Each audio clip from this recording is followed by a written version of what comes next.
Hello and welcome back to Herodotown. My name is Bluebelly and we are moving right along. We are thriving here in this hunter-gatherer society. In fact, I should probably be spreading this community out even more because it wouldn't be very urban in the hunter-gatherer world. That said, if you are checking out this video, thank you so much for being here.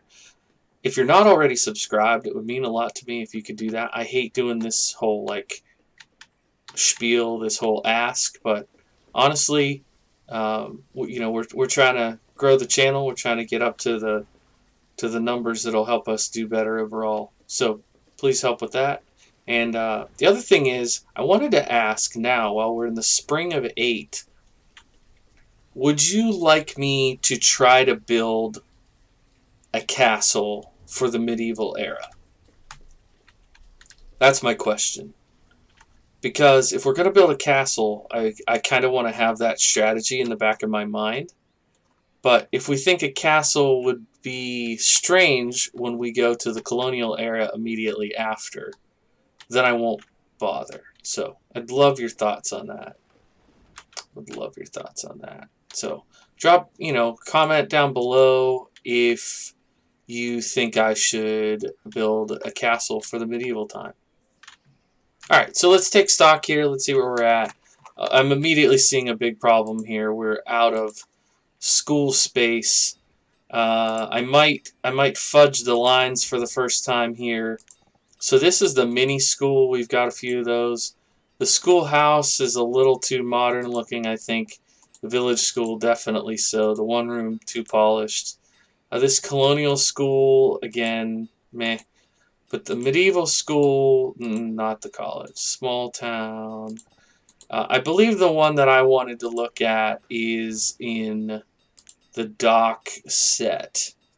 There's this little school, which I think fits in quite nicely with our overall style. And I was thinking about putting it maybe like here, somewhere like this. Can they get in the side there? Is that how that works? Yeah, that works for me. So we'll put this here, and hopefully we can get some more students in there. I don't think it will stick out too much. It's basically crude wood. We're not doing anything that would make it look too sophisticated for the time. So yeah, there's all these medieval castle tools. That was what made me think of it. The mission. The mission production. Yeah, those are all... Most of this stuff is not going to be for us at all. At least not this stage. Walls and buildings for your shoreline. Yeah, that's all colonial era. Alright, so... I love these builders, man. They're so good. Alright, we'll put a teacher in here. Oh, of course the demand just dropped. We just had 2 students graduate. So now we don't need it. But we have it just in case. And let's go ahead and expand a bit further down here. We had talked about putting in a few more homes down that way. And maybe another one up here. We're trying to spread these out so it doesn't feel quite as much like an intentional urban design. Keep the dirt roads in the hunter-gatherer era, definitely.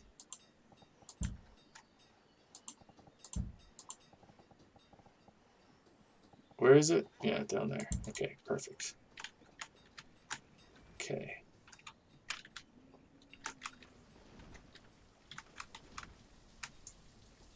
Sorry about the camera work here. I'm just trying to get my bearings on where we left off. We get a little bit of this iron going. There's some stone out here. It's a little bit farther, a little bit farther away. So we'll go ahead and mark some of this. We're okay on trees, but we'll get some of our hardworking gatherers on that, and we'll also mark the wild food that's close by because we'd be silly not to. Alright, let's set it on here and watch some of our people get to work. Hope everybody's having a great day whenever and wherever it is that you're checking out this series. As I mentioned last video, I think we're going to play 10 years, 10 in-game years. You can see a tornado. Alright, well, let me finish what I was saying.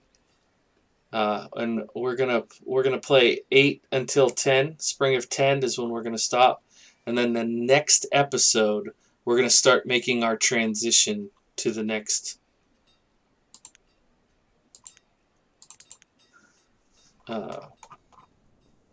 time period. So let's see what this tornado does. This could set us back, or it might completely miss us.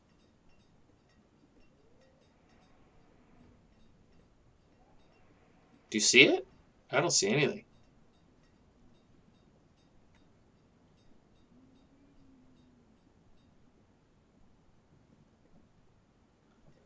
I don't see anything. I don't know where it went, but it appears not to have hit our downtown, which is nice.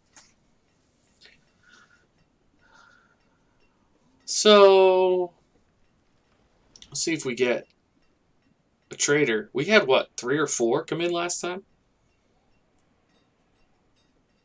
No seeds yet. I would like to see some domesticated crops.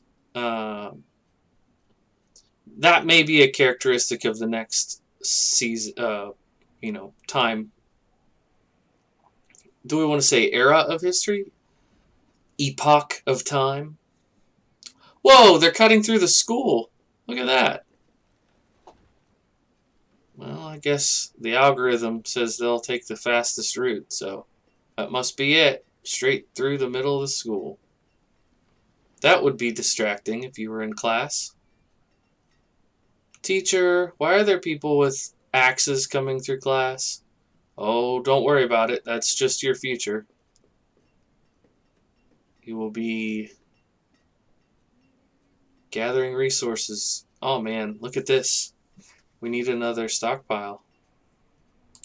I can do that. I am qualified.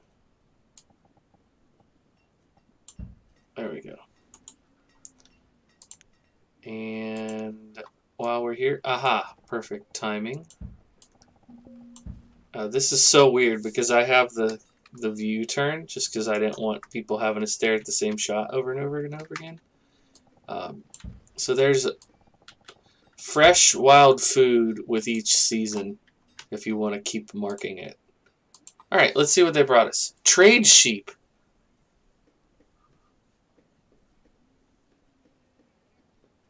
This is one of those funky things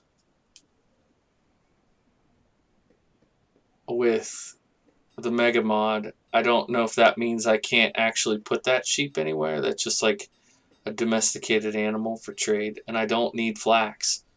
Gosh, you were trash. I requested iron. Remember? Do you remember that? You trash trader. Give me somebody good. Yeah, I think these are just for...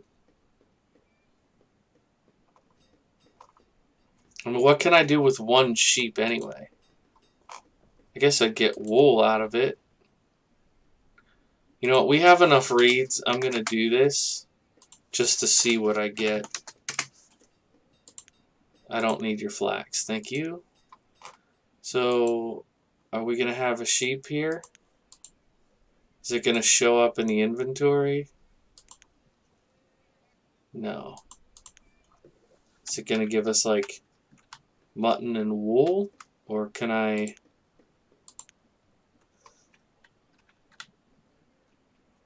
Okay. I'm going to put a pack... What? Interesting. Maybe we can fit it right there.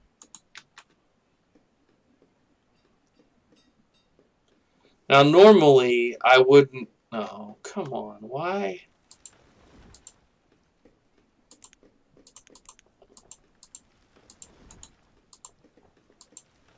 So that, okay, now we'll have 3 people chopping wood. Sorry about that. Anyways, normally I wouldn't put a pasture right beside a market because that's just not economical.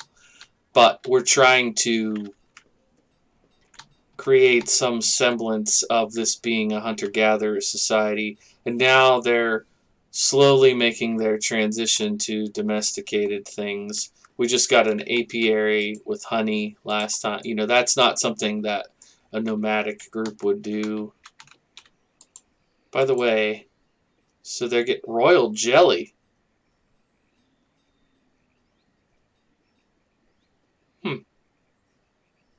Honeycomb to eat. Nice. That's cool. Wasn't expecting all that. 1 student in here. 2 there. 2 there. And what is the capacity? Oh, it looks good. Alright. We'll eventually get rid of these little outdoor village schools, and we will upgrade. Oh man, dry goods. How about we just do this? 20 grand. 20,000 dry goods. Eventually we want to make our way over here and put an iron mine in. But I don't think that's yet. I don't want to be too aggressive. I want to see how our community is shaping up. So we've got a 17-year-old boy here. 10-year-old girl. 2 9-year-old girls. Okay. Alright, let's... Yeah, so that was a trade sheep. Why did I trade for a trade sheep if I can't trade away a trade? Like, what?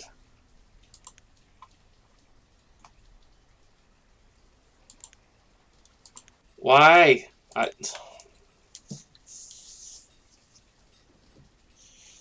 If somebody watching this is familiar with how the trade sheep work and you want to leave a comment, that'd be fantastic. I'd love to know why I just wasted my time on that.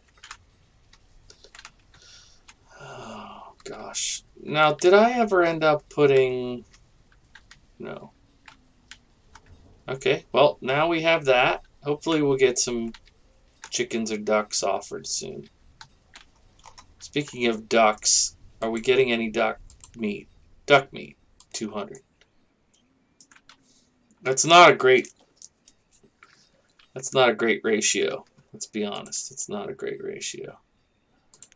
But while we're thinking about it, let's see if we can get some stuff down here. Put a water scavenger in there and 1. What? Okay, I thought we'd be able to do that. We'll put 1 in right there. We're not really hurting for food. We're fine, but these are just, again, more of like the hunting-gathering type things. Was it this thing that I really liked in terms of being kind of a... Yeah, it's pretty cool.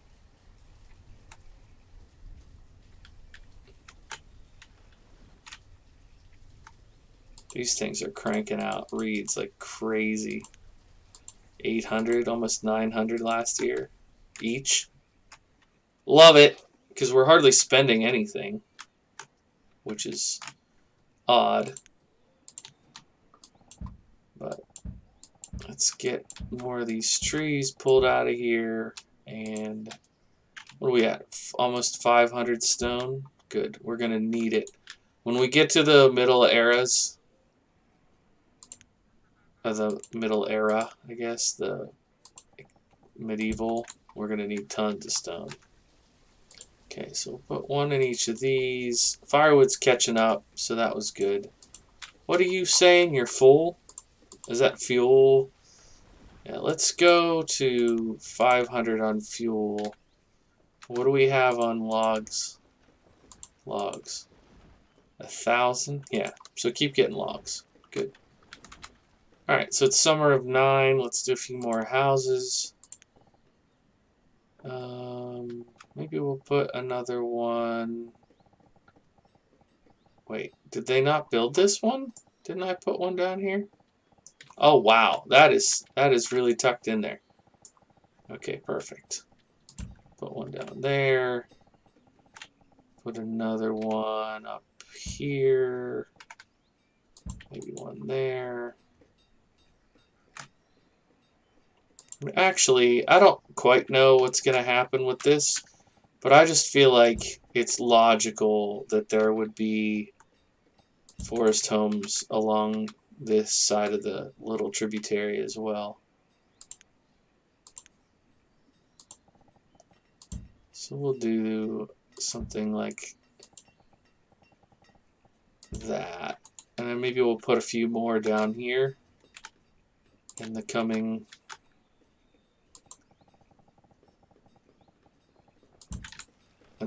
years. Okay, cool. Cool.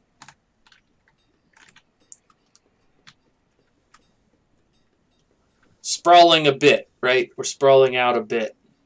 But hopefully not in a game-breaking way.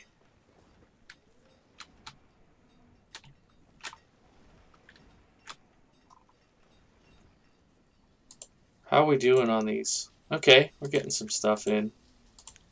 Both. Great. Glad to see it. They're already both more productive than this hunting blind. I don't know if that was due to bad location. I mean, I literally saw ducks flying here, so I was like, well, it seems reasonable. Reasonable expectation. Alright. And also, we might want to do another fishing. This one's radius is down here, so maybe we'll build one off of there. Build a little dock out here and put one in. What time? Yeah.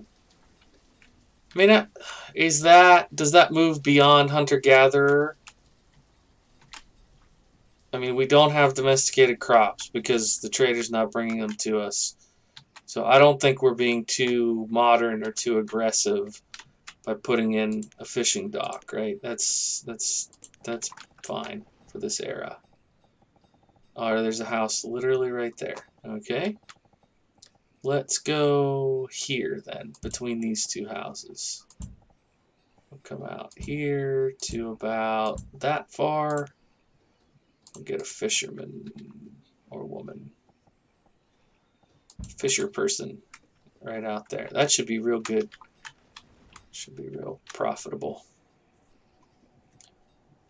Uh-huh. You're homeless until you're not. And they'll get this done hopefully quickly. We can get somebody working on that. 2,500 food is okay for 50 people. We'll go ahead and have them gather. The gatherer is up there, the one that's set. So we'll send some people out. We've got 12 extra people. We're about to assign one to fish here, but we're in pretty good shape as far as that goes. School's not full. We're wasting, well, waste is a strong word, but we've assigned 3 people to teaching, which might not be the most equitable use of their time and talents, but that's okay. Get a few more of these. Oh, we got a trader in. A few more trees. If you're curious as to why I select these trees like this, particularly within this range, it's because, okay, so 2 reasons. One, when it's within this range, it's because this person, the person who works at the forester, is going to replant, which is why you see little ones growing like that. Those were planted by the forester. But I do it sparingly down here because you don't get food, like this little bits of food in through here. Those won't grow if you totally deforest an area. So since we're still in the hunter-gatherer phase, I mean, I'll probably still be gathering well into the colonial era, but when I'm in the hunter-gatherer phase, I definitely don't want to deforest an area. Mussels and figs. Okay, we're getting mussels, but We'll go ahead and buy 300 of those, and we'll definitely buy 300 figs because we have the reeds to spare. Food merchant. Gosh. So much. This is, look at this. This is insane. This is what the MegaMod gets you. Tons and tons and tons and tons of stuff. I love it, but also it can be overwhelming. I've had some people leave comments saying, like, the MegaMod is overwhelming, and I don't, like, it's difficult, and I totally get that. Alright, our Fisher... Why is that not done? Go finish it. Oh. We'll be patient. Oh, look at that. Our food just bumped up. Almost like we just bought 600 food. Love it. What is our... Did our time slow down? Feels weird. Nope, still on 5x. So, we'll give this a few more minutes till we get into the spring of 10. And then we will hang it up and come back as we advance, hopefully next time. I think one of the first things I might do as we advance is upgrade our trading post. I feel like that is historically accurate too, to have a trading post be more advanced. Somebody is going to come in and they want to make money off of the community, so they upgrade the trading post and send for better merchants. In fact, it's entirely possible that we'll have several trading posts before this thing is all said and done. I don't know if we're going to do canals. I don't think we'll do canals in this, but as we expand, the hunter-gatherer stuff is expanding down this way, but I suspect the main part of the city will come out here. We'll come out this way and then expand north eventually. We're going to move this forest node. I think I mentioned this last episode. We're going to move this forest node down here. We'll probably do 2 of them, to be honest. We'll do one here and one here, so that we can expand the city that way. We're going to come this way and get some industrial stuff around an iron mine. And this is about the edge of where the real urban feel is going to be. And then this is going to be very hunter-gatherer still, I would say. I don't know where we're going to put the agriculture, but at this point we don't have to worry about it. Maybe down here? Maybe down here would be a good place for that. We need it to be close enough that we can still get the food up here to the rest of the city. Maybe we'll do city in the middle with farms down below and farms above. But I'll stop with the camera. Don't mean to make people sick. I know sometimes that can be a little bit crazy when you're watching somebody and they're clicking all around. We'll zoom in a little bit and watch them work for a few minutes. We're in spring of 10, so maybe we won't watch them work too much more. I appreciate all the support we've gotten on this series. Thank you all for watching, for commenting, especially for liking. If you want to go ahead and throw a share out there and share this with friends, share it in groups of Banished players that you know. Just say a kind word about it. It really helps me out a lot. And we're trying to grow this channel. I'm not one of those people who's going to be like, smash this for 1,000 likes and out. We're not at that level. I get it. But at the same time, I do really appreciate the support, and it's nice to know that people want to watch what I'm creating. So have a great day. Thanks for watching. Bye-bye.